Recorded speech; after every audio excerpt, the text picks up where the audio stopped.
Oras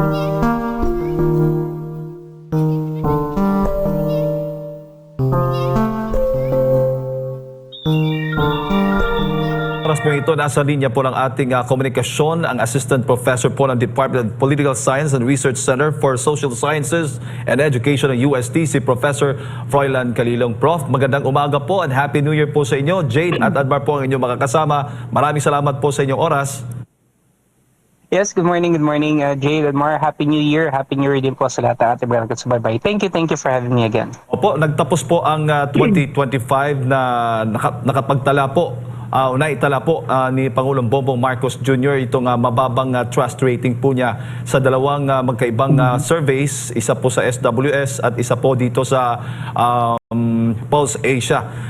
Prof, ano bang nakikita po ninyong pangunahing dahilan kung bakit ganito po ang naging assessment kung dito po sa latest survey po ang tiwala ng taong bayan sa Pangulong Bongbong Marcos Jr.? Well, plain and simple, no? When we talk about trust kasi, this is relevant or this is connected with the public perception of the truth, no? And dito nga halimbawa sa usapin ng flood control, which I think is the main reason kung bakit hindi niya mapataas yung kanyang numero, no? Actually, talagang sad-sad ito. I think he will go down in history as one of the presidents na talagang may pinakamababang marka, no? And I think yung nangyaring flood control scandal, no, this fiasco, this mess we call the flood control, I think really pulled down the numbers. Hindi dahil sa nagkaroon ng iskandalo, kundi dahil doon sa kawalan ng decisive action, kawalan ng solido na direction na nanggaling dito sa Pangulo. Yes, lagi nilang kiniklaim, Malacanang always says that siya yung nag-expose nito, pero nakita naman natin, no, na over the months, no, na nangyari na nga at nandito na itong problema, wala tayong masyadong nakita na decisive action on his part, no.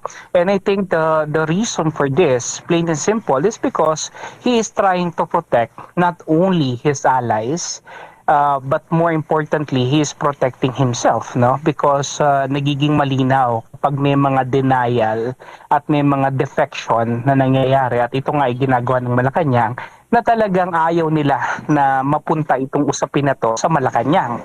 Because if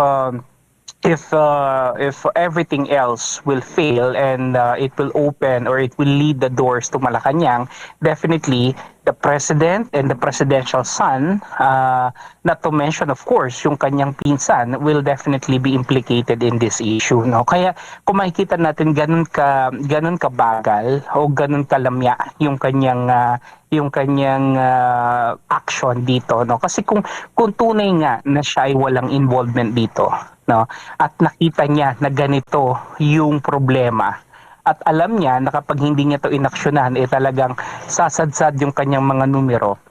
Opo. I think logic will tell us, no, na gagawin niya yung dapat, yung gusto ng taong bayan. Pero maliwanag, no, na ang nangyayari is taliwas doon sa gusto ng taong bayan. Halimbawa, yung paglilihis nila ng issue, papunta halimbawa sa mga Duterte o papunta sa ibang mga issues na hindi nila talaga tinutumbok yung talagang gusto ng taong bayan. Simple lang naman ang gusto ng taong bayan, for the big fishes to be investigated, for the big fishes to be imprisoned later on, to be filed cases against with.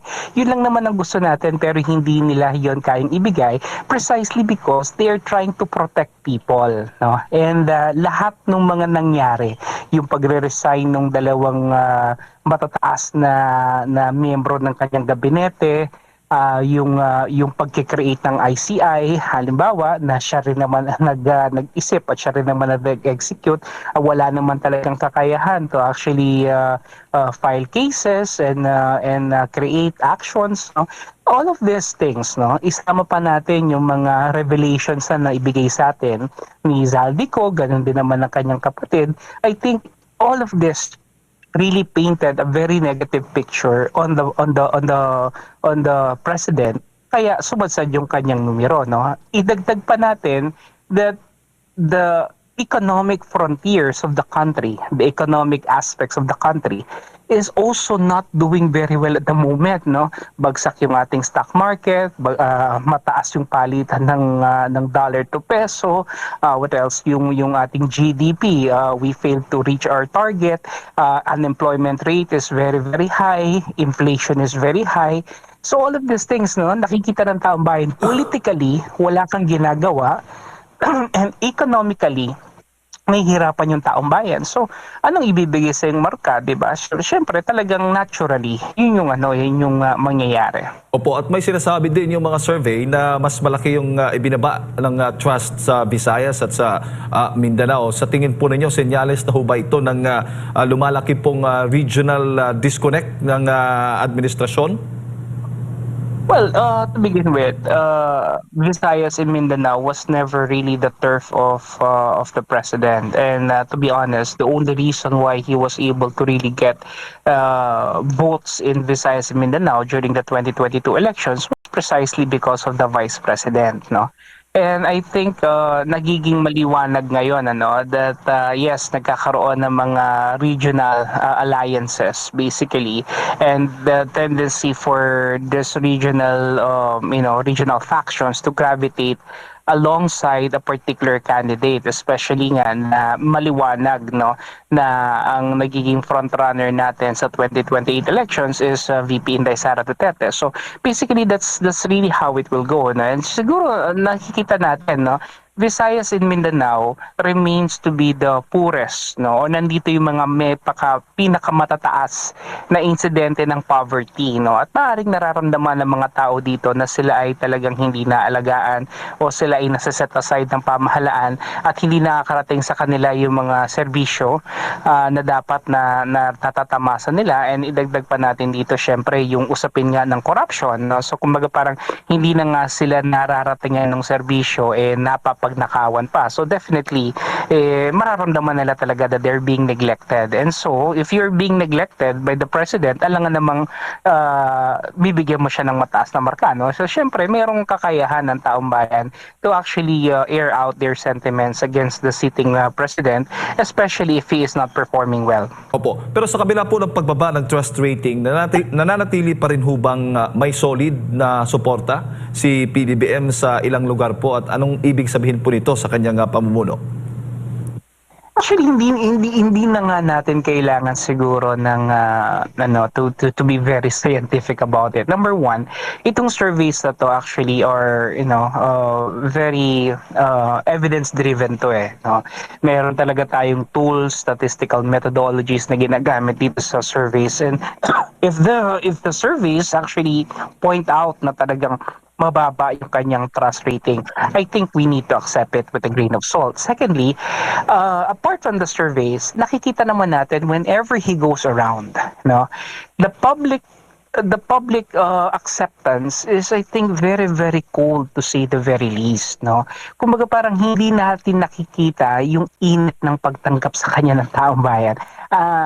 I mean, in the same manner as, for example, President Duterte during his time, and even after he became the president, is being accepted by the people, 'di ba? Kasi iba yung doon mo makikita no, if you're doing well, if you're being appreciated by the public, yung pagbaba mo pa lang sa halimbawa sa van o sa helicopter, sa eroplano, hindi magkamayo yung taong bayan na pagbati sa'yo, pagkaway sa'yo.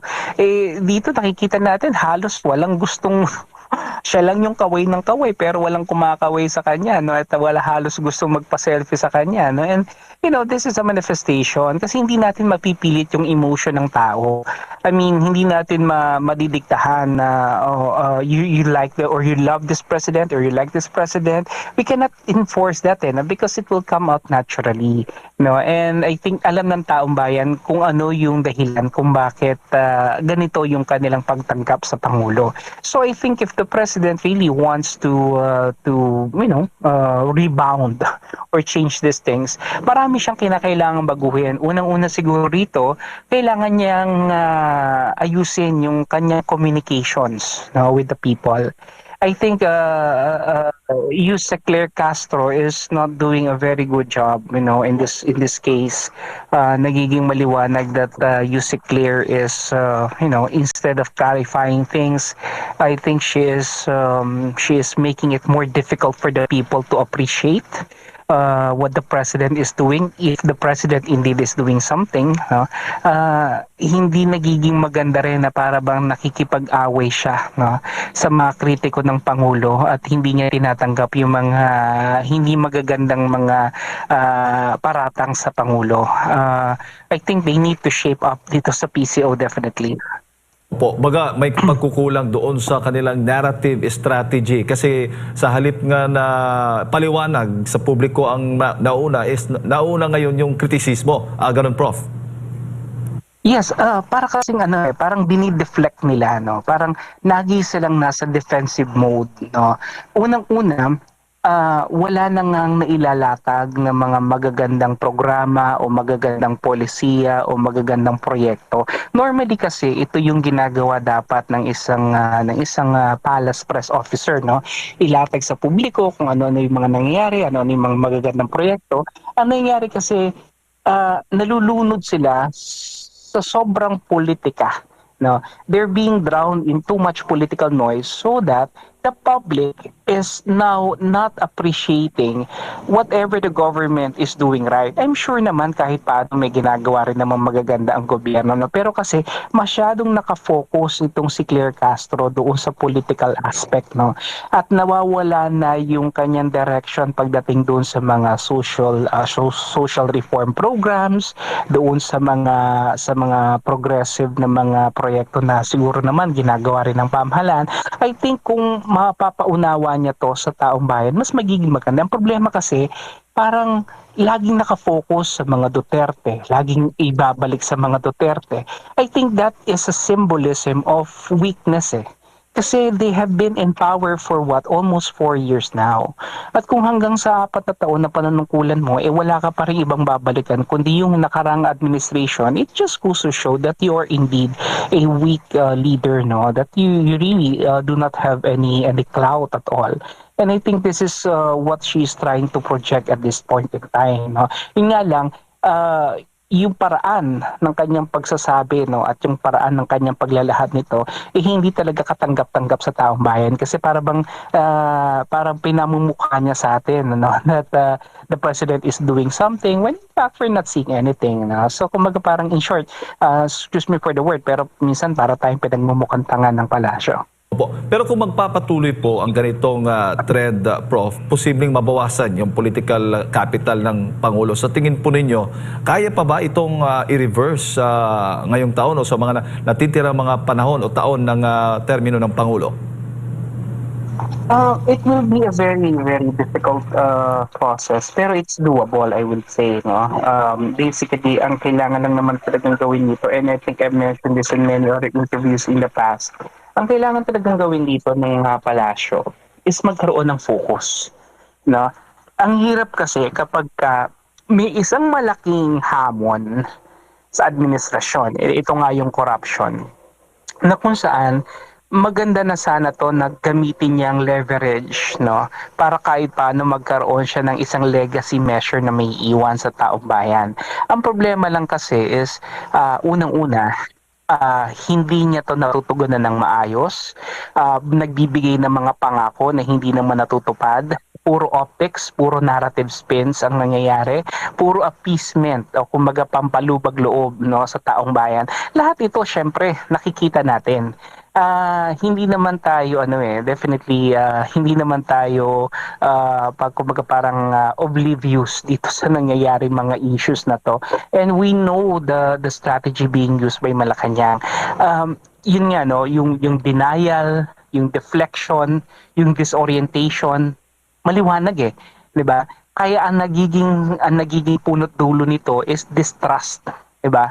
When you deny, when you deflect, when you disorient the public, it will definitely lead to distrust. No? Kaya mababa ang tiwala sa kanila It's because of what they're doing. No? And so what I think the president could do if ever he wishes to salvage this position, may panahon, pero I think the window is very, very small because you remember that by next year especially, no, he is actually this year pa lang, maybe he could already, we could safely say that he is already going to have or going to be a lame duck president, no, especially now na the tensions for the 2028 elections is being felt this early.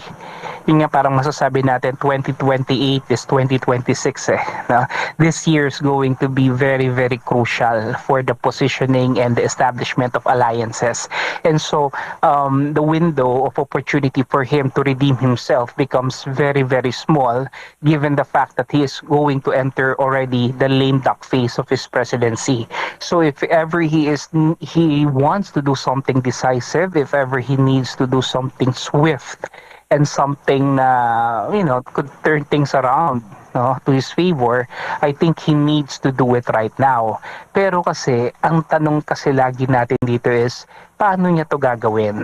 Paano niya gagawin kung siya mismo, pamilya niya at mga kaalyado niya matatamaan nitong issue na to.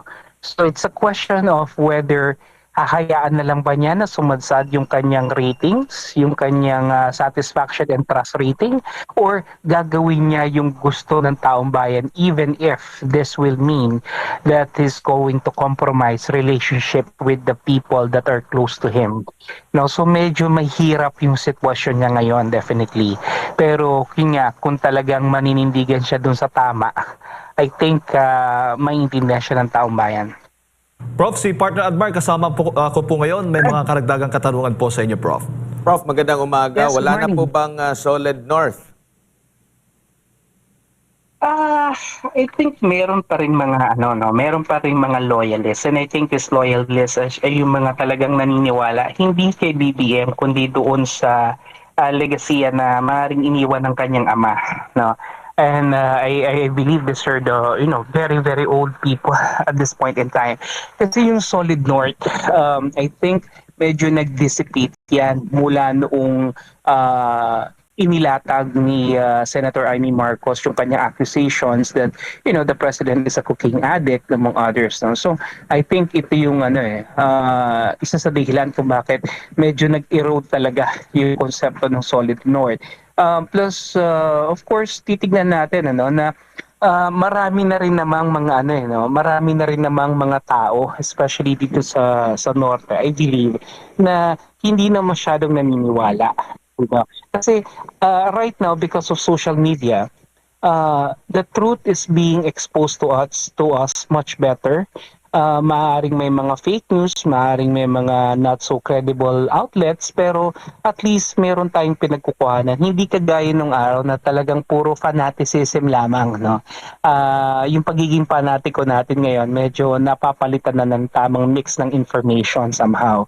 And I think this is the reason why that Solid North, or at least the concept of the Solid North, is slowly being diminished, no.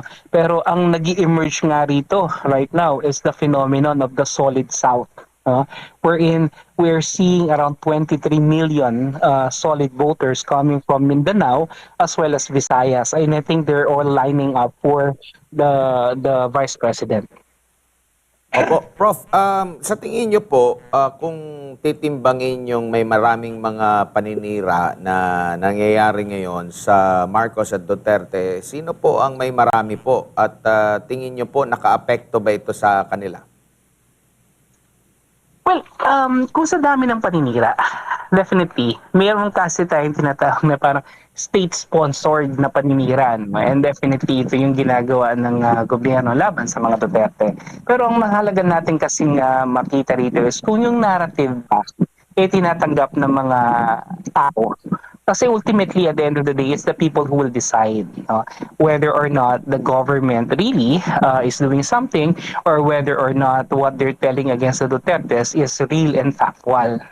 And dito nga, nakikita natin, kahit naman sa social media, kahit siguro gumawa lang tayo ng mga informal surveys, nakikita natin that they are not in agreement with the narrative being given to us by Malacanang, precisely because lives of the people are being sabihin na natin compromised here.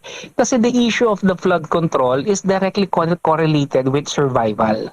At kung ito ay ninakaw mo, eh para mo na rin ninakawan yung taong bayan ng kanilang karapatang mabuhay. No? Not to mention that, this issue of flood control is also correlated with the systemic corruption that is happening. Eh syempre mas lalo nakakagalit ito, no? At mas lalo nakakagalit kung meron tayong isang pangulo na mas pipiliing protektahan yung kanyang mga kaalyado kesa manindigan para doon sa katotohanan at ipaglaban yung taong bayan. Kaya ito yung hindi natin na hindi maintindihan ng marami sa ating kababayan. No? So I think between state-sponsored na mga paninira being created by the government at yung perception ng taong bayan doon sa narrative, no, I think mas mabigat pa rin yung nangyayari at yung appraisal ng mga tao doon sa ginagawa ng gobyerno o doon sa hindi ginagawa ng pamahalaan. Opo, and natanong ko rin yun dahil nga po si Vice President Sara Duterte talagang halos buwan-buwan merong mga ginagawang mga issue o di kaya ay mga paninira laban sa kanya. Pero nagsimula ito nung nagkahiwalay na ang unit team since 2023 pa ata. Pero hanggang sa kasalukuyan po, kung pagbabatayan po natin ang mga survey, nananatili pong siya ang mataas po, Prof, no? Ang dami pa nitong mga paninira. Saan kaya humugot ng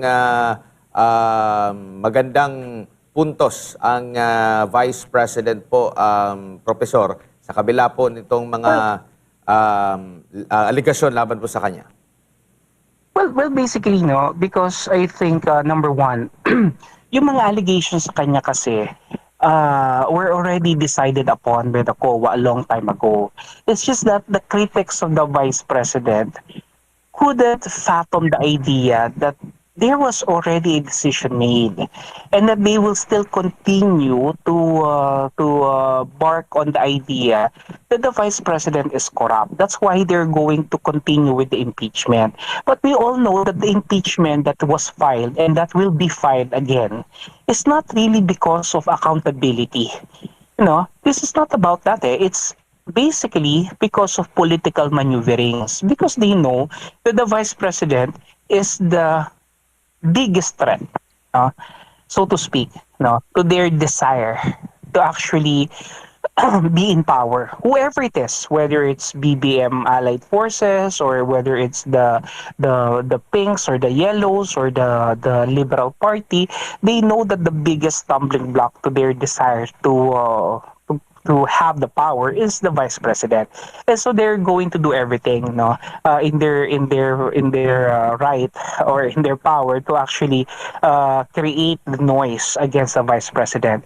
And I think maganda yung ginagawa ng Vice President that she is not really she's not really kumbaga hindi siya nakikipagtapatan dito sa kanilang mga ginagawa, and I think the public realizes that, na patuloy siyang binabanatan, patuloy siyang tinadown, patuloy siyang tinitira nitong mga kanyang kalaban, pero siya nananatili lamang siya doon sa kanyang posisyon. She's just doing her job, she's doing her work, and basically that's it, kasi kung titingnan natin, maybe the Vice President may not be doing anything so significant at this point, but the problem here is that the government is really doing a lot of bad things, to the point na kahit walang masyadong ginagawang maganda yung Vice President, sa sobrang sama ng gobyerno, talaga namang sino bang pupuntahan ng taong bayan, di ba? So that's basically it, and let's face it, yung presidente pa rin naman ang talagang may control,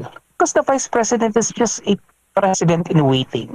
Nag-aantay lang naman yan kung may mangyayari sa Pangulo, kung halimbawa siya yung papalit, and in this case, the ball, the control, the resources, everything is really within the disposal of the president. So if the president is not performing well, And we know for a fact na hindi na sila magkaalyado at hindi na sila magkakampi ng Vice President, maliwanag. Sensitize yung Vice President doon sa mga kapalpakan ng gobyerno because they're not together anymore, 'di ba? So yun yung nakikita maaari ng taong bayan. No, kahit na paulit-ulit yung mga pambabanat nila sa ating Vice President, still, nananatiling mataas yung kanyang rating, primarily because this government is doing a very, very poor job, no, in governance, in addressing poverty, in addressing the socio-economic conditions. And I think that's the reason why sumasadsad sila at umaangat naman yung ating Vice President.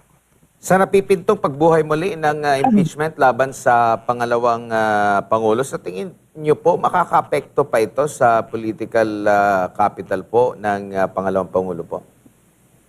Well, if their goal primarily is to file the case and if it will go to the Senate, no, ang syempre merong pa ring somehow effect ito, no. Kung sakali man na hindi siya talaga makukonvict at siya ay makakapagpatuloy sa kanyang panunungkulan, syempre maaaring may mga kababayan tayo na makikinig doon sa trial at maaaring mabago yung kanilang perception, di ba? So definitely merong effect yan. No? So if the goal was just to create some kind of political noise, to create a dent on her presidential bid, merong effect yan definitely because impeachment is a political exercise. But then again, if we're going to look at the brighter side, maaari rin kasing isang magandang avenue itong impeachment na to para once and for all, the Vice President could silence her critics, And I believe that the defense team of the Vice President prepared long and hard for this and that they're just waiting for the right opportune time para ipamukha dito sa tamang venue, no, kung ano-ano ba talaga yung kanilang mga bala laban dito sa mga kanyang kritiko. And I think it could work both ways, no, depending on how the public will see it. Pero I believe the impeachment could also be a good opportunity for the Vice President to lay down her cards, no, and to make the public really understand that all these accusations are baseless, that all these accusations do not should not render any kind of attention. Rather, it's purely political. And syempre, kapag ka nagkaroon ng impeachment, syempre magkakaroon na naman tayo ng kumbaga parang panibagong diversion na naman, na instead na yung ating mga kongresista, mga senador is focused on creating laws and bills, no, that will uplift the conditions of the people, maantala ito, no, kasi ang focus na naman natin is impeachment. So again, the public perception as to, is this something that we need? Is this something that will make our lives better? Diba? Maaring maapektuhan na naman ito negatively yung administration. Alright. Prof, maraming salamat po sa inyong pong oras at sa pagbibigay po ninyo ng impormasyon ngayong umaga. Sa ulitin po. Wala pong problema at wala pong anuman. Mabuhay po kayo. God bless and Happy New Year po. Ayun po mga kababayan, si Professor Froilan Calilong, isa pong political analyst ang ating pong nakasama. Napakinggan po ngayong umaga. Samantala, makaraan ang masusing pag-aaral, lalagdaan